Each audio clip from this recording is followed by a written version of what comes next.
শীতকালে মেয়েদের জন্য কোন কালারের ড্রেস পরা হারাম করে দেওয়া হয়েছে? প্রিয় মা ও বোনেরা, মনে রাখবেন, এই যে শীতের সময় আসলে, বিশেষ করে শীতের সিজনে অনেকে অনেক সুন্দর ড্রেস আপ করে, দামি দামি চাদর পরে, দামি দামি জ্যাকেট পরে, দামি দামি ব্লেজার পরে, বিভিন্ন ধরনের ড্রেস আপ করে আমাদের মা বোনেরা। মনে রাখতে হবে কোনো ড্রেস মেয়েদের জন্য হারাম করে দেওয়া হয়েছে কিনা, কোন ড্রেসটি মেয়েদের জন্য হারাম করে দেওয়া হয়েছে, এই বিষয়টি বোঝার চেষ্টা করতে হবে। অনেক সময় অনেক মেয়েদের বিভিন্ন কালারের উপরে বলা হয়েছে যে গাঢ় লাল তারা পড়তে পারবে না, তারা গাঢ় হলুদ পড়তে পারবে না, তারা একবারে গোলাপি, চকচকে গোলাপি, এগুলো পড়তে পারবে না, এই বিষয়টি বলে দেওয়া হয়েছে। তবে এক্স্যাক্টলি মেয়েদের জন্য এরকম কোনো কালারকে হারাম করে দেওয়া হয় না। এই কালারের দিকে যে গোলাপি কালার, হলুদ কালার, লাল কালার তারা পড়তে পারবে না, এই তিনটি কালার তাদের জন্য হারাম নয়। তাদের জন্য হারাম রয়েছে একটি ড্রেস, সেটি আমি বলছি, তবে এই কালারগুলি তাদের জন্য হারাম নয়, তারা পড়তে পারবে।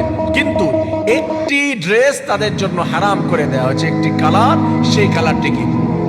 আল্লাহ রাব্বুল আলামিন জানিয়ে দিয়েছেন রাসূল কারীম সাল্লাল্লাহু আলাইহি ওয়াসাল্লামের মাধ্যমে, কোনো ব্যক্তি যদি কোনো ড্রেস পরার পরে, কোনো কালার পরার পরে, কোনো একটা ড্রেস আপ করার পরে এইগুলা নিয়ে যদি অহংকার করে, অনেক মেয়েরা রয়েছে, আমি এটা এত টাকা দিয়ে আড়ং থেকে কিনেছি, এত টাকা দিয়ে আমি বসুন্ধরা থেকে কিনেছি, এত টাকা দিয়ে আমি যমুনা ফিউচার পার্ক থেকে কিনেছি, এটা অমুক ব্র্যান্ড থেকে কিনেছি, তমুক ব্র্যান্ড সিঙ্গাপুর থেকে আনিয়েছি, এই চাদরটি আমি কাশ্মীর থেকে আনিয়েছি, এইগুলা বলে যারা অহংকার করে, রাসূল কারীম সাল্লাল্লাহু আলাইহি ওয়াসাল্লাম জানিয়েছে, আল্লাহ তাআলা বলেন হাদিসে কুদসি, আল্লাহ বলেন অহংকার হচ্ছে আমার চাদর, আর যে অহংকার করে আমার চাদর নিয়ে টানাটানি করে, আমি আল্লাহ তার উপরে নারাজ হয়ে যাই, তাকে জাহান্নামে নিক্ষেপ করে দেয়, নাউযুবিল্লাহ। আল্লাহ রাব্বুল আলামিন জানিয়ে দিয়েছেন অহংকার করা যাবে না। অহংকার করে কোনো ড্রেস যদি আপনার হয়ে যায়, প্রিয় মা, প্রিয় বোন, মনে রাখবেন, আপনি অনেককে ছোট করে বলছেন যে কত টাকা দিয়ে কিনেছো তোমার এই জ্যাকেটটি? এই তো মাত্র 2000 টাকা। দূর, এই 2000 টাকার ড্রেস আমি পরি, আমি তো পরি এত টাকা।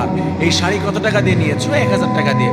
আমি পরি 50,000 টাকার শাড়ি, এটা আমার সাথে যায় না, এটা কোনো শাড়ি হলো? এই ধরনের কথা যদি আপনি বলেন, অহংকার যদি চলে আসে, আল্লাহ তাআলা কি বলে দিয়েছে? ইন্নাল্লাহা লা ইউহিব্বু কুল্লা মুখতালিন ফাখুর। আমি আল্লাহ কোনো অহংকারীকে পছন্দ করি না।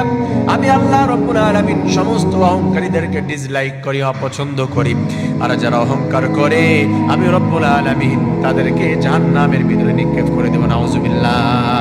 তা আপনার কোনো ড্রেস আপনাকে জাহান্নামে যাওয়ার কারণ হতে পারে, তার মধ্যে যদি আপনার অহংকার থাকে, তার মধ্যে যদি মানুষকে ছোট করা হয়ে থাকে, মনে রাখবেন স্বাভাবিকভাবে কোনো কালার মেয়েদের জন্য হারাম করে দেওয়া হয়নি। আল্লাউনু লিন-নিসা ওয়ার রাহাতু লির-রিজাল, বরঞ্চ মেয়েদের জন্য কালারকে, রাসূল সাল্লাল্লাহু আলাইহি ওয়াসাল্লাম বলেছে, কালারকে সৌন্দর্য বৃদ্ধির জন্য অনেক রকমের কালার তারা পরবে, সুন্দর সুন্দর কালারের ড্রেস আপ তারা করবে, হাজবেন্ডদেরকে আনন্দ দিবে, তাদেরকে খুশি করবে, এবং ছোট ভাই বোনদের ভিতরে আনন্দ করবে ড্রেস আপ করে, এটা বলা হয়েছে তাদেরকে।